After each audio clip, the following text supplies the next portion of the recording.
반갑습니다. 또 수요일에 또 이렇게 만나 뵙게 되어서 너무나 감사하고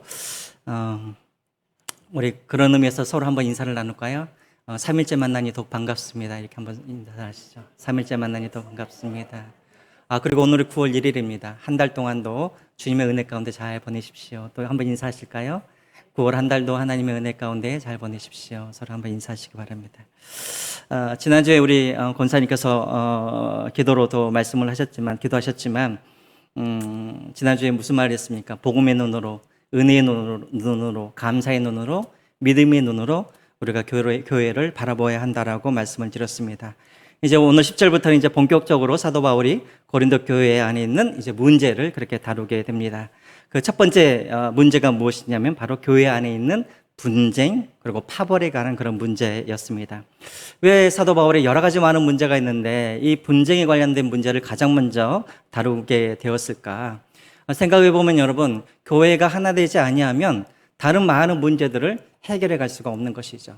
먼저 교회가 하나가 돼야 그 다음에 다른 문제들을 해결해 갈 수가 있는 것입니다. 그래서 여러분, 마음을 하나 되게 하는 것, 이것이 교회의 가장 그런 중요한 문제이기 때문에 사도 바울이 그렇게 많은 문제가 있음에도 불구하고 이제 이 분쟁의 문제를 먼저 꺼내 들어서 이제 이것에 대해서 이제 조언을 하게 되어지죠.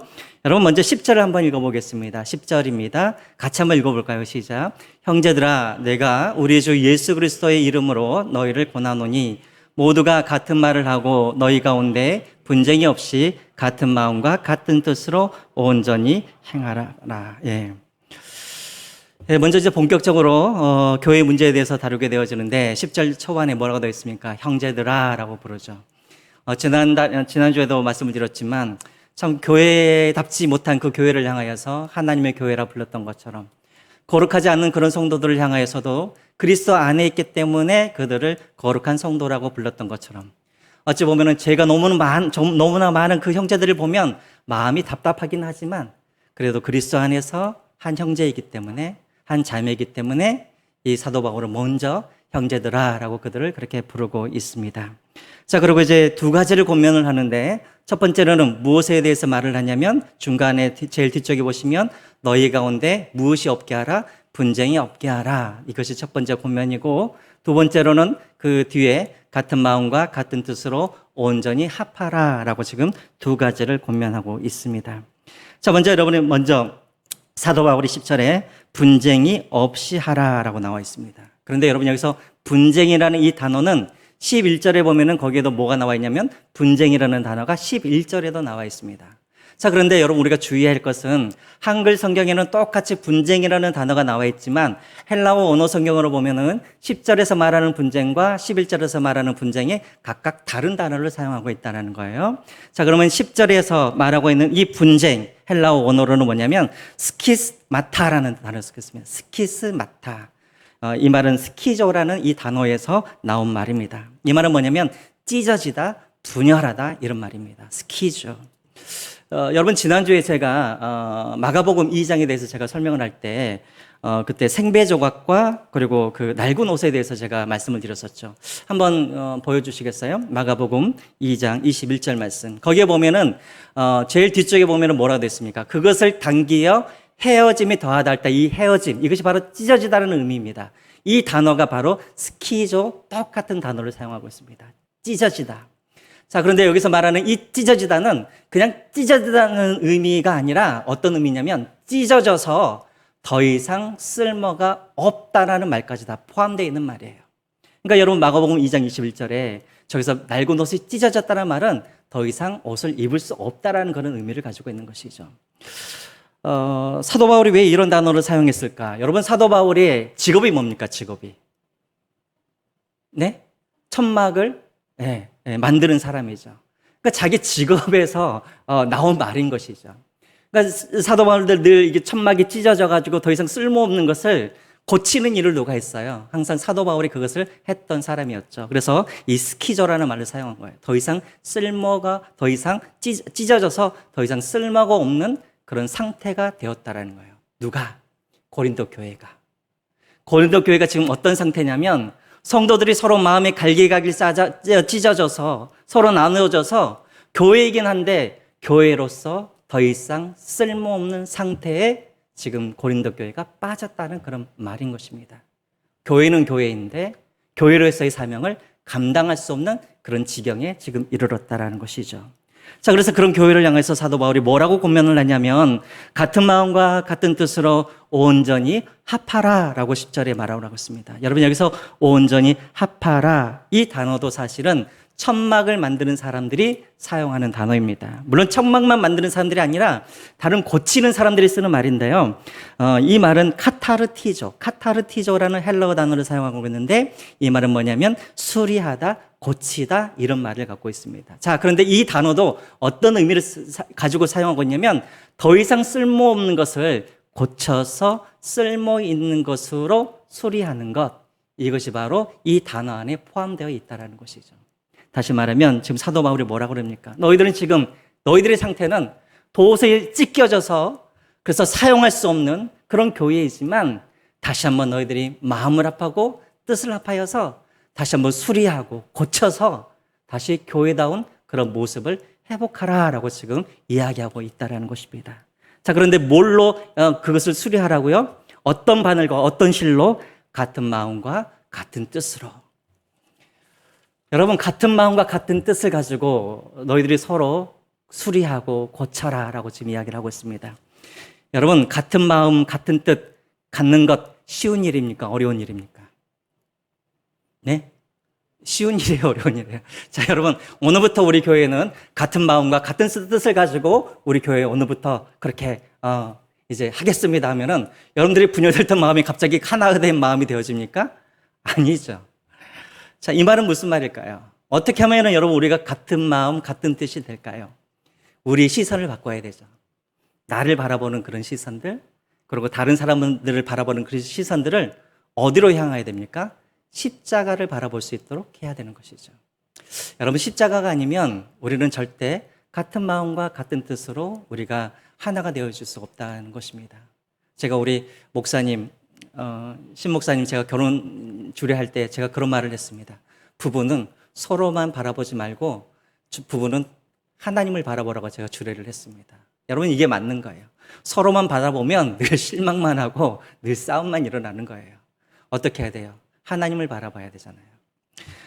같은 마음과 같은 뜻을 갖기 위해서는 십자가만이 해답인 거예요. 여러분, 만 가지의 문제가 있을지라도 해답은 딱 하나예요. 십자가 예수 그리스도. 그래서 이제 다음 주에 제가 설교를 하겠지만 18절부터는 이제 계속해서 무엇에 대해서 얘기가 나오냐면 십자가에 대해서 계속해서 이야기가 나옵니다. 왜? 그것이 해답이니까. 십자가 앞으로 나아가는 것이 해답이니까 다음 주에 보면은 18절부터 1장 마지막 절까지 십자가의 능력과 십자가에 대해서 사도 바울이 계속해서 이야기하고 있는 거예요. 십자가 안에서 너희들이 한 마음과 한 뜻이 되라. 자, 그러면서 이제 11절에 사도 바울이 이렇게 말을 합니다. 11절을 한번 제가 읽겠습니다. 내 형제들아, 글로에의 지편으로 너희에 대한 말이 내게 들리니 곧 너희 가운데 분쟁이 있다는 것이라 라고 되어 있습니다. 여러분, 이제 이 사도 바울이 편지를 내가 쓰게 된 계기에 대해서 이야기를 하는데 내가 들었다라는 거예요. 누구에게? 글로에라는 믿음의 여인, 그 여인이 온 게 아니라 그 여인의 집에 있는 뭐 종인지는 모르겠고 친척인지는 모르겠지만 그 글로에가 보낸 사람으로부터 내가 너희들에 대한 분쟁의 소식을 내가 들었다라고 이야기를 합니다. 여러분, 저를 한번 보세요. 여러분들이 만약에 글로에라고 했다면 사도 바울의 이 편지를 읽고 여러분들은 어떤 마음이 들었겠어요? 아니, 사도 바울이 주책이지. 내가 말했다라는 것을 왜 이 편지에다가 써? 그렇겠죠. 지금 무슨 말인지 아시겠어요? 여러분, 지금 글로에가 목사님, 우리 교회에 지금 문제가 있습니다라고 지금 일러 바쳤잖아요. 자, 그럼 사도 바울이 그것을 비밀로 해줘야 되는데, 야, 내가 너희 교회 안에 있는 글로에한테 내가 그 이야기를 들었어라고 지금 이야기를 하고 있는 거예요. 여러분, 내부 고발자를 실명을 이야기하면 됩니까? 안 됩니까? 안 되죠. 그럼 왜 사도 바울이 이 골로에라는 이 이름을 말을 했을까요? 왜 그랬을까요? 저도 해답은 없어요. 근데 왜 사도 바울이 꼭 굳이 내가 너희 교회 안에 있는 어떤 사람한테 내가 들었다 않고 글로에한테 내가 들었다라고 이야기를 합니까? 내가 분명한 근거를 가지고 내가 지금 너희들을 책망한다는 것이죠. 내가 그냥 어렴풋이 내가 무슨 소문을 듣고 출처가 없는 소문을 듣고 내가 너희들을 지금 책망하고 있는 것이 아니라 분명한 출처가 있어서 내가 너희들에게 지금 이야기를 하고 있다라는 그런 말이죠. 여러분, 교회 안에서 문제가 생기면 항상 어떤 것 때문에 문제가 생기냐면 출처가 없는 말 때문에 항상 문제가 생기는 거예요. 그렇죠, 여러분? 어떤 집사님이 그러시던데요. 어떤 권사님이 그것을 봤다고 하던데요. 어떤 장로님이 그것을 들었다고 하던데요.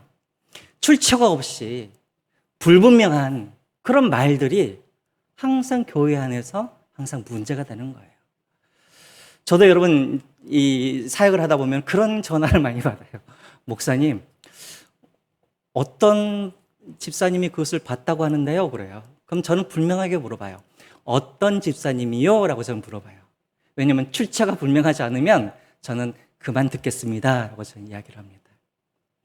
여러분, 그런 경우를 제가 많이 봐요. 그래서 어떤 또 분들은 자기의 의견인데 자기라고 말하지 않고 목사님, 교회에서 여러 사람들이 이렇게 이야기하던데요 하면서 마치 자기의 의견을 갖다가 여러 사람들의 그런 의견인 것처럼 그렇게 이야기할 때도 있다는 것이죠.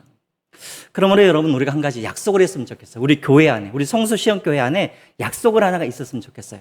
분명하게 출처가 없는 말들은 우리가 듣지도 말고 전하지도 말자는 거예요.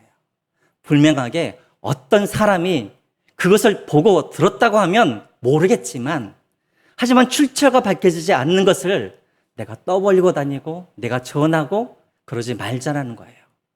여러분, 이것만 지켜도 교회 안에 분쟁이나 싸움이 훨씬 많이 줄어들 수가 있는 거예요. 자, 그래서 사도 바울은 지금 이야기해요. 나는 분명한 출처를 가지고 너희들에게 이야기를 하고 있다. 뭐에 대해서? 너희 가운데 분쟁이 있다라는 이야기를 내가 들었다라고 말을 합니다. 아까 여러분 10절에는 이 분쟁하다, 찢어지다, 분쟁하다 이 단어가 바로 스키조라는 헬라어를 썼다고 그랬죠. 자, 여기서는 에레데스라는 단어를 사용해요. 에레데스. 자, 이 말은 무슨 말이냐면 어디에서 나온 말이냐면 이 말은 에리스라는 단어에서 나온 말이에요. 에리스가 뭐냐면 이 에리스는 여신의 이름이에요. 여신. 어떤 여신이냐면 전쟁의 여신. 전쟁의 여신. 그런데 지금 여기서는 에레스라는 단어를 안 사용하고 에레데스라는 이 단어를 사용하고 있는데 이 에레데스는 뭐냐면 이 에레스라는 단어의 복수형이에요. 다시 말하면 전쟁의 여신이 아니라 전쟁의 여신들이 너희 고린도 교회 안에 지금 있다라고 지금 말을 하고 있어요. 여러분, 전쟁의 여신이 한 명만 있어도 싸움이 나는데 전쟁의 여신이 여러 명 교회 안에 있으면 어떤 일이 일어나겠습니까? 아주 심각한 지금 싸움이 고린도 교회 안에 일어나고 있다는 그런 말이겠죠. 근데 특별히 사도 바울이 이렇게 복수형을 쓴 이유가 있어요. 전쟁의 여신들이라고 말하는 이유가 뭐냐면 12절에 그 이유가 나와 있어요. 여러분 12절 한번 보겠습니다. 12절 우리 같이 한번 읽어볼까요? 12절 시작. 내가 이것을 말하거니와 너희가 각각 이르되 나는 바울에게, 나는 아볼로에게, 나는 게바에게, 나는 그리스도에게 속한 자라 한다는 것이니. 자, 지금 교회에 분쟁이 일어났습니다. 몇 개의 파가 있습니까? 4개의 파가 있죠.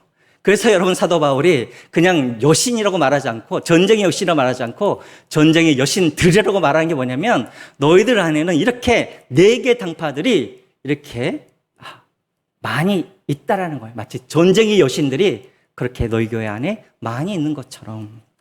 그러니까 그만큼 당파들이 너희 안에 많이 있어서 서로 싸우고 있다는 것을 이야기하고 있습니다. 자, 그러면 여러분 어떤 당파가 있습니까? 먼저는 바울파가 있죠. 바울파. 여러분, 바울파 어떤 사람들일까요? 바울을 따르는 사람들. 자, 여러분들이 생각하기에 어떤 사람일까요? 바울은 누구입니까? 이 고린도 교회를 처음 설립한 사람이 이 바울 선생님이죠. 그러니까 여러분, 바울을 따랐던 사람들은 대부분 누구냐면 개척 멤버들이에요. 이 교회를 설립한 사람들이에요. 여러분, 어디 교회를 가든지 그 교회를 가장 사랑하고 가장 헌신적인 사람들이 누구냐면 그 교회의 초대 목사님과 함께 개척한 사람들이 그 교회를 가장 사랑하고 가장 헌신적인 사람이죠. 자, 그런데 문제는 또 어디서 일어나냐면 여기에서 문제가 일어나요. 너무나 교회를 사랑하고 또 너무나 교회에 헌신하다 보니까는 이 교회가 하나님의 교회처럼 여겨지는 것이 아니라 누구의 교회처럼 여겨져요? 내 피와 내 땀과 내 눈물로 세워진 나의 교회처럼 그렇게 여겨지는 게 문제가 되는 것이죠. 그래서 여러분 어떤 교회를 가든지 항상 이런 분들이 많이 모여 있으면 늘 어떤 그런 벽들이 있어요. 항상 내 교회라는 그런 벽. 바로 이런 이제 설립 개척 멤버들이 바로 바울파입니다. 자, 두 번째로는 아볼로파가 있습니다. 아볼로파. 여러분 아볼로는 누구냐면 바로 사도 바울이 일대 목사라면 일대 담임 목사님이라고 한다면 이 2대 담임 목사가 누구냐면 바로 이 아볼로가 2대 담임 목사예요. 이 아볼로라는 사람에 대해서는 어디에 이 설명이 많이 나와 있냐면 사도행전 18장에 보면은 사도행전 18장에 다 고린도 교회를 세우는 그런 내용들이 나오는데 사도행전 18장 24절부터 28절까지 보면은 이 아볼로라는 사람에 대해서 자세히 그렇게 나오고 있습니다. 한번 보여주시죠. 제가 다 읽지는 않겠습니다. 24절에 보면은 이 아볼로는 어디 출신이라고 되어 있냐면 알렉산드리아 출신으로 되어 있습니다. 여러분 알렉산드리아 하면은 아마 여러분들이 역사 공부, 세계사 공부를 하신 분들은 이 알렉산드리아 하면은 딱 떠오르는 게 있어요. 뭐냐면 바로 알렉산드리아 도서관. 알렉산드리아 도서관. 그러니까 아주 고대 근동에서 가장 큰 도서관이 바로 이 알렉산드리아에 있었어요. 그러니까 여러분 그쪽 출신 사람들이 어떤 사람이라는 거예요? 학문적으로 아주 깊이가 있고 아주 철학적인 사람들이 바로 이 알렉산드리아 출신들이었어요. 자, 그래서 여러분 아볼로는 어떤 사람이었냐면 24절 한번 보세요. 언변이 좋고 성경에 능통한 사람이었어요. 이해가 되시죠? 그래서 이제 아주 말을 잘하는 사람이었어요. 그리고 성경에도 능통한 사람이었죠. 그런데 이 아볼로가 어디를 가게 되냐면 에베소에 가게 되어지는데 거기서 누구를 만나냐면 브리스길라와 26절에 보시면 브리스길라와 아굴라를 이제 거기서 만나게 됩니다. 그리고 브리스길라와 아굴라에게 물론 그 전에도 하나님에 대해서 성경에 대해서 잘 알고 있었지만 이 브리스길라와 아굴라에게 이 에베소에서 성경을 배운 다음에 여러분 27절을 보면은 아볼로가 어디로 갔다고 되어 있습니까? 아가야로 갔다고 되어 있죠. 아가야. 이 아가야가 어디냐면 지난주에 제가 말씀을 드렸지만 고린도 교회가 속해 있는 고린도라는 이 시가 속해 있는 그 지역이 바로 아가야예요. 아가야는 큰 지역을 말하는 것이고 그 안에 고린도 교회가 있는 거예요. 다시 말하면 27절에 아볼로가 고린도 교회로 가가지고 거기에서 이제 담임 목사를 했다라는 거예요. 자, 그런데 얼마나 아볼로가 뛰어난 사람이었냐면 28절에 보면은 예수 그리스도를 증거하는데 많은 사람들 앞에서 유대인들과 논쟁을 해가지고 유대인들을 이긴 사람이 바로 아볼로인 거예요. 그만큼 학문적으로 성경적으로 능통한 사람이었고 언변도 뛰어났던 사람이었습니다. 여러분 반면에 사도 바울은 어떤 사람이에요? 여러분 사도 바울은 언변이 뛰어난 사람이었을까요? 아니었을까요? 아니었죠. 여러분 어디에 나와 있습니까? 고린도후서 11장 6절에 보면은 사도 바울이 스스로 인정을 해요. 내가 비록 말에는 부족하나 지식에는 그렇지 아니하니. 사도 바울이 왜 이런 말을 했냐면 사도 바울이 너무나 언변이 뛰어나지가 않으니까 그것 때문에 사람들이 시험 드는 사람이 있을 정도였어요. 우리가 듣던 그런 사도 바울이 아니네. 말하는 걸 들어보니까 그 정도였다라는 것이죠. 그런데 이대 목사님 아볼로는 어땠어요? 언변도 뛰어나죠. 성경도 능통하죠. 그러니까 사람들이 갑자기 아볼로를 보자마자 어떻게 했겠어요? 마음을 다 빼앗겨 버렸겠죠. 그래서 이제 아볼로파가 생기는 거예요. 이 사람들은 어떤 사람들이냐면 바로 개척 설립파들, 이 사람들과 좀 반대된 이제 새로운 이제 그런 어떤 사람들이겠죠. 자, 그리고 이제 세 번째로는 누구냐면 바로 게바파예요. 게바파. 여러분 게바가 누굽니까? 베드로죠, 베드로. 게바는 히브리어 말이고 베드로는 헬라어 말이죠. 자, 그래서 여러분 베드로가 그 문서에 보면은 베드로가 이 고린도 교회를 방문했다라고 되어 있습니다. 그렇게 말을 하는 사람들이 있습니다. 그러니까 한마디로 말하면 요즘 말로 하면 베드로가 이 고린도 교회에 가가지고 이제 사경회를 한번 열었던 것 같아요. 이렇게 가서 예수 그리스도에 대해서 가르쳤던 것 같습니다. 자, 그런데 여러분 베드로는 누구입니까? 예수님을 3년 동안 옆에서 수종들던 그런 사람이었죠. 누구보다도 예수님에 대해서 잘 알고 있고 예수님의 기적을 누구보다도 가까이 보았고 또 예수님의 그런 죽으심과 또 예수님이 못 박히심과 또 예수님의 부활을 누구보다도 생생하게 정확하게 보았던 사람이 바로 이 베드로였어요. 여러분 만약에 베드로가 하늘에서 여기 내려와 가지고 여러분 예수님에 대해서 이야기를 한다면 여러분, 우리는 아마 빠져들 거예요. 그겠죠. 왜냐하면 너무나도 생생하게 예수님에 대해서 말해줄 수가 있으니까. 우리는 예수님이 어떻게 생겨 있는지도 모르잖아요. 근데 베드로는 예수님께서 어떻게 생기셨고, 예수님 가까이 가면 예수님한테 무슨 냄새도 나고, 예수님은 무슨 음식을 좋아하시고 다 알 거 아니에요. 제가 그런 이야기를 들으니까는 이 고린도 교회 성도들이 어떻게 하겠어요? 야, 역시 사도가 제일이구나, 이런 말이 들었겠죠. 그래서 여러분, 개바파가 또 생긴 거예요. 그래, 우리는 사도를 따라가자, 이런 사람들이 생겼습니다. 그리고 마지막으로 어떤 사람이 있습니까? 또 무슨 파가 있다고 그랬어요? 네? 그리스도파. 자, 여러분 같으면 개바파도 있고 아볼로파도 있고 바울파도 있고 그리스도파가 있고, 자, 여러분 같으면 어디 파에 여러분은 속하고 싶으세요? 아무리 해도 그리스도파가 제일 좋겠죠. 딱 들어보면 그리스도파 하면은 뭔가 좀 영적인 것 같잖아요. 근데 여러분, 사실은 이 그리스도파라는 게 사실은 그렇게 좋은 그런 사람들은 아니에요. 그리스도파라는 말은 무슨 말이냐면, 거꾸로 뒤집어 보면 나는 사람들의 말을 듣지 않겠다라는 거예요. 나는 바울의 말도 안 듣겠고, 나는 아볼로 말도 안 듣겠고, 나는 게바의 말도 안 듣겠고, 나는 누구 말만 듣겠다라는 거예요. 예수 그리스도의 말만 듣고 예수 그리스도만 따르겠다라는 거예요. 어떻게? 직접 계시를 받는 방법으로. 그래서 여러분, 이 고린도 교회의 문제가 뭐예요? 사람들이 자꾸만 막 애언을 해요. 그리고 막 방언을 해요. 예배를 드리는데 하나님께 막 직통 계시를 받았다고 해서 여기저기에서 막 하나님의 말씀을 막 떠들어요. 이 사람들이 누구냐면 바로 그리스도파 사람들인 것이죠. 하나님께 직접 말씀을 듣고 내가 하나님께 직접 배우겠다는 말. 다시 말하면 영적으로 아주 교만한 사람들, 그리고 은사주의자들, 이런 사람들이 여러분 그리스도파인 거예요. 자, 그래서 교회가 이렇게 갈기갈기 찢어졌어요. 바울파, 그리고 게바파, 그 다음에 아볼로파, 그리고 그리스도파. 그러니까 여러분, 교회가 얼마나 혼란스럽겠습니까? 그래서 사도 바울이 이제 13절부터 책망을 합니다. 13절 한번 볼까요? 보겠습니다. 같이 읽어볼까요? 시작. 그리스도께서 어찌 나누느냐? 바울이 너희를 위하여 십자가에 못 박혔으며 바울의 이름으로 너희가 세례를 받았느냐? 여러분, 바울은 게바파나 다른 파 사람들에게는 지금 책망을 하잖아요. 누구를 책망하고 있어요? 바울파 사람들에게 책망을 하고 있어요. 자, 뭐라고 책망을 하고 있냐면, 야, 언제 그리스도께서 자기의 몸을 찢어가지고 언제 너희들에게 이렇게 나누어졌느냐? 그런 적이 없다라는 거예요. 그리고 언제 내가 언제 십자가에 못 박혀가지고 내가 너희들을 위해서 내가 죽었냐? 그런 적도 없다라는 거예요. 그리고 내가 너희들을 세례를 주었을 때 내가 내 이름으로 세례를 주었느냐? 그런 적이 없다라는 거예요. 나는 세례를 줄 때 나의 이름으로 세례를 준 것이 아니라 누구의 이름으로 세례를 주었다라는 거예요. 성부와 성자와 성령의 이름으로 내가 세례를 주었지 내 이름으로 세례를 준 적이 없다라고 말을 하는 거예요. 자, 왜 지금 갑자기 사도 바울이 이 세례에 대해서 이야기를 하고 있냐면, 그때 당시에 사람들이 서로 찢기고 나누어지는데 그 중에 하나의 그런 기준이 뭐였냐면 누구에게 세례를 받았는가, 이게 기준이었기 때문에 그랬다라는 것이죠. 그래서 여러분, 14절부터 16절까지 사도 바울이 이제 이야기를 합니다.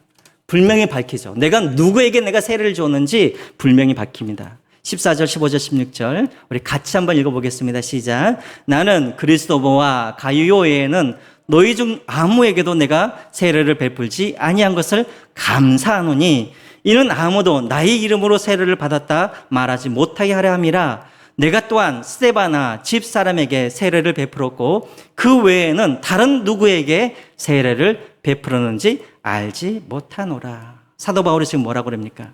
내가 많은 사람들에게 내가 세례를 베풀지 않는 것에 대해서 감사하다고 이야기를 해요. 왜 그럴까요? 사도 바울은 이미 알고 있었던 것 같아요. 내가 이렇게 많은 세례를 베풀게 되어지면 아마 이 사람들이 이것을 가지고 서로 분파를 나눌 것을 아마 사도 바울이 알았던 것 같아요. 그래서 15절에 보면은 자기는 아무에게나 자신의 이름으로 세례를 베풀지 않았다라고 그렇게 이야기를 합니다. 딱 몇 사람에게만 세례를 베풀었어요. 첫 번째 14절에 보면은 여러분, 그리스도는 여러분 누구입니까? 누구예요? 사도행전 18장에 보면은 그리스도보에서 나오죠. 바로 회당장으로서 고린도 교회에서 최초로 예수님을 믿은 사람이 바로 이 그리스도보 이 회당장입니다. 이 사람에게 세례를 주었고 그 다음에 가이오라는 사람이 나오죠. 가이오. 이 사람은 로마서 16장 23절에 보면은 가이오에 대해서 이야기를 하는데 이 가이오는 누구냐면 자기 집을 교회로 사용할 수 있도록 자기의 집을 내어준 사람이 바로 이 가이오입니다. 그래서 집을 내어줄 뿐만 아니라 식사까지도 제공해 줬던 사람이 이 가이오였어요. 그래서 이 사도 바울이 이 가이오에게 세례를 베풀어 주었죠. 그리고 여러분 갑자기 15절을 뛰어넘어서 16절에 갑자기 또 사도 바울이 깜빡 잊었는지 다시 한번 누구에 대해서 이야기를 하냐면 내가 생각해 보니까 스데바나 집사람에게도 내가 세례를 주었다라고 말을 해요. 자, 그런데 왜 이렇게 앞에 사람들과 이렇게 띄워놓냐면 이 스데바나라는 이 사람들은 사도 바울이 당시 고린도에 있었을 때 이들에게 세례를 주었지만 이 스데바나라는 이 사람들은 지금 고린도 교회에 있는 것이 아니라 이 사람들은 고린도회를 떠나서 에베소로 옮긴 사람들이에요. 그러니까 사실은 지금 이 분쟁에 참여하고 있지 않는 사람들이에요. 그러니까는 이 스데반은 약간 떨어져서 이야기를 해주고 있는 것입니다. 자, 무슨 말인지 아시겠죠? 자, 그래서 지금 사도 바울은 내가 몇 사람에게만 내가 세례를 주었다고 지금 이야기를 하고 있는 것입니다. 여러분들이 만약에 사도 바울이었다고 한다면 여러분 얼마나 마음이 답답하겠어요. 그렇죠? 여러분, 우리가 세례를 받는 이유가 무엇입니까? 여러분, 왜 세례를 주죠, 교회에서? 무슨 의미로 세례를 줍니까? 내가 교인이 되었다라는 증명서입니까, 세례가? 아니죠. 세례는 나의 옛사람은 어떻게 되었다라는 거예요? 죽었다라는 것이죠. 그리고 이제 내가 다시 거듭나서 이제 나는 그리스도 안에서 새로운 피조물이 되어서 이제는 예수 그리스도를 위해서 내가 한평생 주님을 위해서 살겠습니다. 이것이 바로 세례인 것이죠. 그러니까 여러분, 세례는 뭐냐면 나는 죽었다는 의미가 바로 이 세례인 거예요. 여러분, 죽은 사람들이 싸울 수 있어요, 못 싸워요? 죽은 사람은 싸울 수가 없는 것이죠. 자, 그런데 지금 이 사람들은 세례를 받았다고 그러면서 그 세례를 기준으로 해서 지금 뭐 하고 있는 거예요? 서로가 서로를 지금 싸우고 있는 거예요. 뭐예요? 세례를 받았지만 정확히 말하면 세례를 안 받은 사람들인 것이죠. 왜? 아직 안 죽었으니까. 그러니까 여러분, 사도 바울이 얼마나 답답하겠어요. 그렇죠? 그리고 이 사람들이 지금 착각하고 있는 것이 있어요. 무엇을 착각하고 있냐면 이 세례를 사람들이 주었다라고 지금 착각을 하고 있는 거예요. 그렇죠, 여러분? 나는 아볼로에게 세례를 받았고 나는 사도 바울에게 세례를 받았고. 여러분, 세례는 아까도 말씀드렸지만 누구의 이름으로 세례를 받는 거예요? 네? 목사님의 이름으로 세례를 받는 것이 아니라 성부와 성자와 성령의 이름으로 세례를 받는 것이죠. 제가 옛날에 한번 이제 저희 집사님 집을 방문을 했는데, 우리 교회 아니에요. 집사님 집을 방문했는데 그 집에 갔더니 딱 이따만한 그 사진첩에 사진 그 액자에 오카는 목사님한테 이렇게 세례를 받는 그런 사진을 갖다가 집에 이렇게 딱 걸어놓는 그런 집사님을 봤어요. 이번에 자랑은 뭐냐면 나는 이 사랑의 교회 오카는 목사님한테 나는 세례받은 사람이야. 이게 이분은 항상 그렇게 자랑이었어요. 그래서 무슨 말만 하면 저 옛날에 오카는 목사님한테 제가 세례를 받았어요. 여러분, 오카는 목사님을 하나님께서 사용하여 주셔서 하나님의 세례를 주신 것이지 오카는 목사님이 세례를 주신 건 아니잖아요. 근데 또 제가 부목사 때 제가 한 번은 이런 전화도 받았어요. 어떤 전화를 받았냐면 목사님, 저 세례 다시 받을 수 있어요? 이렇게 물어보는 거예요. 이미 10년 전에 세례를 받으셨는데. 그래서 왜요? 그랬더니 얼마 전에 자기한테 세례를 주었던 그 목사님이 아주 불미스러운 문제로 감옥에 가신 거예요. 그래가지고 이 사람이 너무나 그게 상처가 된 것이죠. 왜냐하면 그런 분한테 자기가 세례를 받았다는 게 너무나 부끄러운 거예요. 근데 심지어는 자기 자식들도 그분한테 주례를 받은 거예요. 주례는 돌이킬 수 없지만 그래서 심각하게 물어보는 거예요. 목사님, 저 다시 한번 세례를 받고 싶은데 세례 다시 받을 수 있을까요? 물어보는 거예요. 만약에 여러분들이 목사님이라면 여러분들은 어떻게 대답해 주시겠어요? 아, 그렇죠. 세례 다시 받으셔야 되죠? 이렇게 할까요? 아니에요. 왜 아니에요? 세례는 누가 주신 거기 때문에, 하나님이 주신 거기 때문에 다시 받아서는 안 되죠. 그렇죠? 근데 그분의 생각은 뭐예요? 세례를 누구한테 받았다고 생각하기 때문에 그런 이야기를 하는 거예요. 사람에게 받았다고 생각하기 때문에 그렇다라는 것이죠. 그런데 여러분, 실제적으로 교회 역사를 보면은 4세기 때 그런 일들이 있었어요. 그런 일들이. 실질적으로 자기들이 이 지도자들한테, 교회 지도자들한테 세례를 받았는데 그 교회 지도자들이 너무나 환난과 핍박이 심하다 보니까는 예수님을 배교를 해요. 그래서 예수님을 떠나버렸어요. 자, 그래서 그 사람들한테 세례를 받았던 사람들이 다시 세례를 받겠다라고 그렇게 하던 집단들이 있었어요. 무리들이 있었어요. 자, 그것이 바로 그 유명한 도나투스 논쟁이라는 거예요. 도나투스 논쟁이라는 거예요. 아주 유명한 논쟁이죠. 자, 그런데 결론은 무엇이었냐면 다시 세례를 받지 않아도 된다라고 결론이 나와요. 왜요? 너희들이 그 지도자들한테 세례를 받았지만 그러나 하나님이 그 지도자의 손을 사용하여서 하나님이 주신 세례이지 사람에게 받은 세례가 아니기 때문에 다시 받지 않아도 된다라고 해서 도나투스 논쟁이라는 것이 교회 역사상에 그것이 있습니다. 그럴 필요가 없는 거예요. 문제는 뭐예요? 자꾸만 세례를 받았으면 그 세례를 통하여서 하나님의 은혜를 바라봐야 되고 십자가를 바라봐야 되는데 사람을 바라보는 게 문제인 것이죠. 그렇죠? 여러분, 우리가 교회에서 정말 감동적이고 훌륭한 설교를 들었다면 여러분, 그 사람은 그 설교를 통하여서 무엇을 바라봐야 돼요? 그 목사님을 바라봐야 돼요? 아니면은 그 목사님을 통하여서 훌륭하고 은혜스러운 설교를 주신 그 하나님을 바라봐야 돼요. 하나님을 바라보고 하나님을 찬양해야 되죠. 근데 오늘날에도 많은 성도들을 보면은 목사님의 그런 은혜스러운 설교를 듣고 누구에게 집중을 하냐면 하나님께 집중을 하는 것이 아니라 누구에게 집중을 해요? 그 목사님께 집중을 하는 거예요. 여러분, 교회에 부흥이 일어났어요. 그럼 여러분, 교회에 부흥이 일어났으면 누구에게 찬양을 돌려야 돼요? 하나님께 찬양을 해야 되는데 그 하나님이 사용하신 그 목사님을 찬양하고 그 목사님을 높이는 것. 여러분, 이게 문제인 것이죠. 여러분, 자꾸만 교회 안에서 분쟁이 일어나고 찢겨지고 다툼이 일어난 것은 무엇이냐면 자꾸만 교회 안에서 예수와 십자가가 보여져야 되는데 어떤 사역을 통하여서 설교를 통하여서 어떤 일을 통하여서 십자가와 예수는 안 보이고 사람이 보이니까 사람을 따르고 사람을 존경하고 그리고 사람에게 자기 신앙의 어떤 근거를 두고 이런 일들이 벌어지면 교회 안에 분명하게 문제가 생기고 분쟁이 생긴다는 것입니다. 그래서 여러분 17절에 사도 바울이 그래서 이렇게 말을 하죠. 여러분 17절 한번 보겠습니다. 17절. 그리스도께서 나를 보내심은 세례를 베풀게 하려 하심이 아니요 오직 복음을 전하게 하려 하심이로되 말의 지혜로 하지 아니함은 그리스도의 십자가가 헛되지 않게 하려 함이라라고 되어 있습니다. 사도 바울이 지금 말을 합니다. 나의 사명은 세례를 베푸기 위함이 아니라 나의 사명은 복음을 전하기 위함이다. 자, 이 말은 무엇이냐면 세례를 주는 이 사역이 중요하지 않다라는 게 아니에요. 그러나 사도 바울의 진짜 사명은 무엇이냐면 세례를 주는 것은 그 다음 일이고 나의 첫 번째 일은 뭐냐면 복음을 전하는 일이라는 것이죠. 그런데 나는 그 복음을 어떻게 전했냐면 그 뒤에 보십시오. 말의 지혜로 하지 아니하고, 다시 말하면 나는 화려한 그런 언변이라든가 화려한 말로 내가 복음을 전하지 아니하였다라는 거예요. 왜? 그렇게 전하게 되면 어떤 일이 벌어지냐면 17절 후반에 뭐라고 나와 있습니까? 그리스도의 십자가가 헛되게 되기 때문에 그렇다는 거예요. 내가 화려한 언변과 화려한 말과 화려한 수사학으로 내가 사람들에게 복음을 전하게 되어지면 어떤 일이 벌어지냐면 십자가는 안 보이고 그리스도는 안 보이고 나의 언어가 보이고 내가 보이기 때문에 나는 그렇게 복음을 전하지 아니하였다라고 사도 바울이 이야기를 하고 있다는 거예요. 이게 사도 바울의 사역의 원리였어요.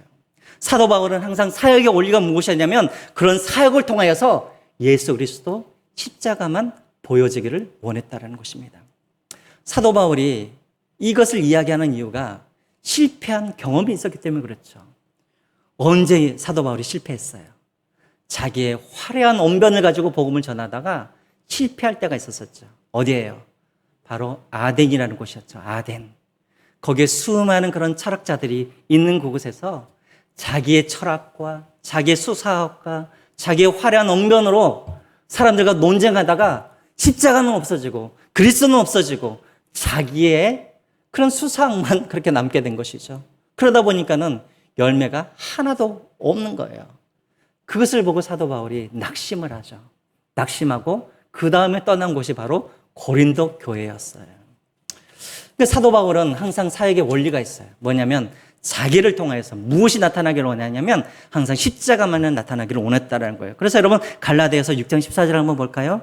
갈라디아서 6장 14절 한번 보겠습니다. 위에 시작. 그러나 내게는 우리 주 예수 그리스도의 십자가 외에 결코 자랑할 것이 없나니 라고 되어 있습니다. 사도 바울은 설교를 하든지 복음을 전하든지 무엇을 하든지 그는 항상 무엇이 드러나기를 원했냐면 예수 그리스도 십자가만이 자랑되어지기를 원했다는 거예요. 드러나기를 원했다는 거예요. 그리고 고린도후서 12장 9절. 그는 이 십자가를 드러내기 위해서 그는 화려한 어떤 언변이 아니라 무엇을 자랑했냐면 고린도후서 12장 9절 한번 보겠습니다. 시작. 나의 여러 약한 것들에 대하여 자랑하리니 이는 그리스도의 능력이 내게 머물게 하려 함이라. 그리스도의 능력이 내게 머물다라는 이 말은 무엇이냐면 오직 그리스도의 능력만이 나타나기를 원했다라는 거예요. 그러기 위해서 사도 바울은 무엇을 자랑했다고요?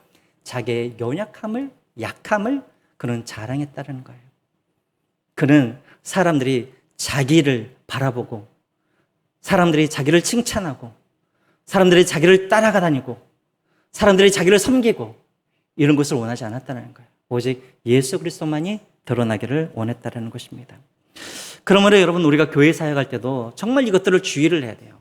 우리가 교회 사역을 할 때, 어떤 교회 사역을 할 때 항상 그 사역을 통해서 항상 무엇이 드러나야 되냐면 그리스도, 십자가, 하나님의 영광이 드러나야 되는데 어떤 사람의 그런 이름이 드러나거나 어떤 사람의 그런 수고가 드러나게 되면 그것은 실패하게 되어져요. 왜 그럴까요? 여러분 한번 보세요. 어떤 일을 하는데 그 사람이 막 높임을 받아요. 그러면 옆에 있던 사람들이 가만히 있을까요? 아니죠. 저 사람만 고생했나? 나도 같이 고생했는데. 그때부터 교회는 쪼개지기 시작하는 거예요. 항상 사역은 무엇이 드러나야 되냐면 예수 그리스도 십자가가 드러나는 거예요. 여러분 그래서 교회 예배도 사실은 화려하면 안 되는 거예요. 왜냐하면 여러분 어떤 교회 보면 그런 교회들이 있죠. 저도 그런 교회를 참 많이 보고 또 그런 교회도 있어봤지만 여러분 막 어떤 교회들 막 조명이 막 예배를 드리면 막 조명이 막 반짝반짝 막 해요. 또 그리고 막 옆에는 막 전문적인 그런 막 기타리스트들 막 전문적인 사람들이 막 피아노 치고 또 찬양 인도자들도 막 전문 찬양 사역자들이 찬양을 하고 또 성가대도 막 50명, 60명, 70명의 사람들이 막 찬양을 하고 또 목사님들이 설교를 할 때 보면은 설교를 하면 그냥 설교하지 않아요. 요즘에는 옆에 막 동영상이 있어가지고 막 동영상을 비춰주면서 설교를 하고 막 또 목사님들도 막 유머스럽고 재미있는 이야기로 막 설교를 해요. 자, 그런데 이런 예배가 다 끝나고 집에 돌아갈 때는 뭔만 생각하냐면 예수 그리스도, 십자가는 생각이 안 나고 뭐만 생각이 나요?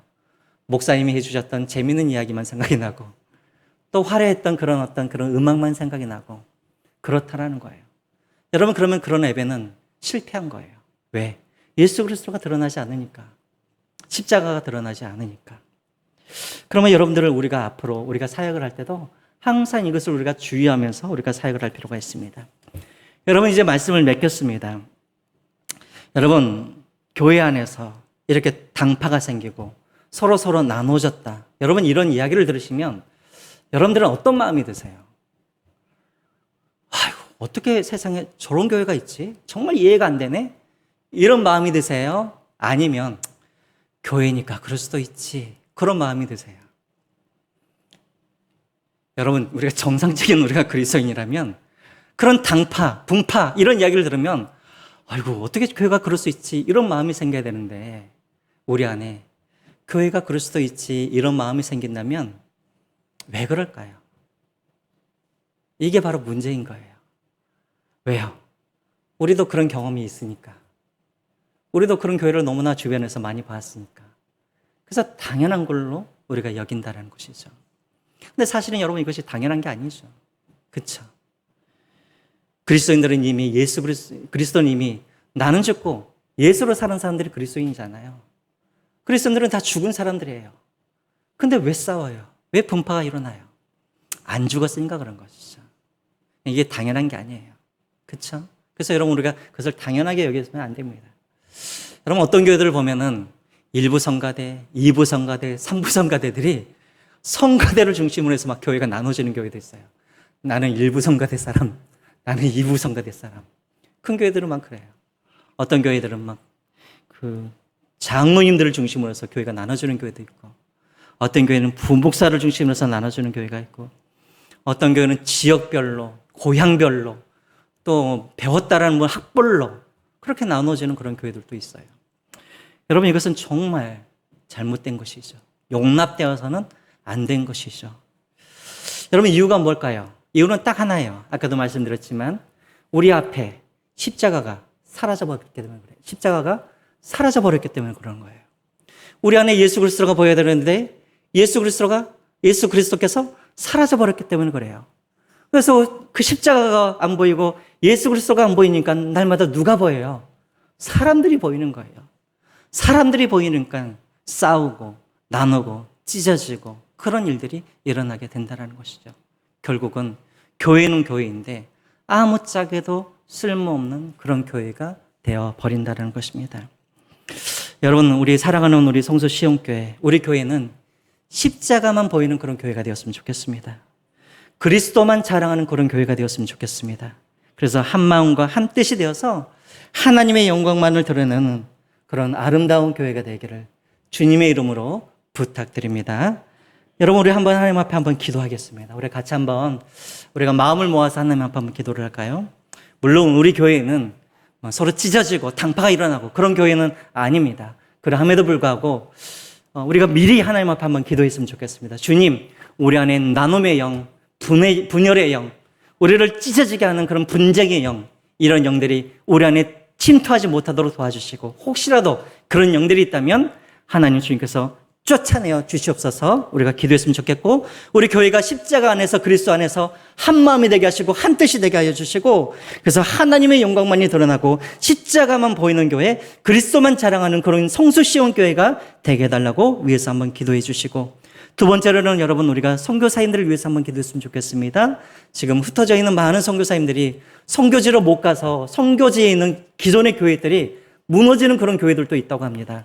여러분 우리 선교사님들을 위해서 선교 사역자들을 위해서 여러분 한번 기도해 주시고 여러분 우리 교회에 특별히 이제 청년들을 위해서 한번 기도해 주시기 바랍니다. 여러분 청년들이 얼마나 좀 살기 힘든 그런 시기입니까? 우리 사랑하는 청년들, 군에 가 있는 우리 청년들, 결혼을 위해서 기도하고 있는 청년들, 또 취업을 위해서 대학을 위해서 또 진로를 위해서 또 기도하고 있는 우리 청년들, 하나님께서 이들을 붙잡아 주시고 참으로 주님께서 그리스도의 능력으로 이들을 붙잡아 주셔서 이들이 어디 가든지 세상에서도 인정을 받고 하나님께도 인정을 받고 세상에 선한 영향력을 드러낼 수 있는 우리 청년들이 되게 해달라고 주 우리 청년들 힘 주십시오. 성령으로 충만케 하여 주십시오. 우리 청년들을 위해서 한번 기도하겠습니다. 한번 같이 한번 기도하겠습니다.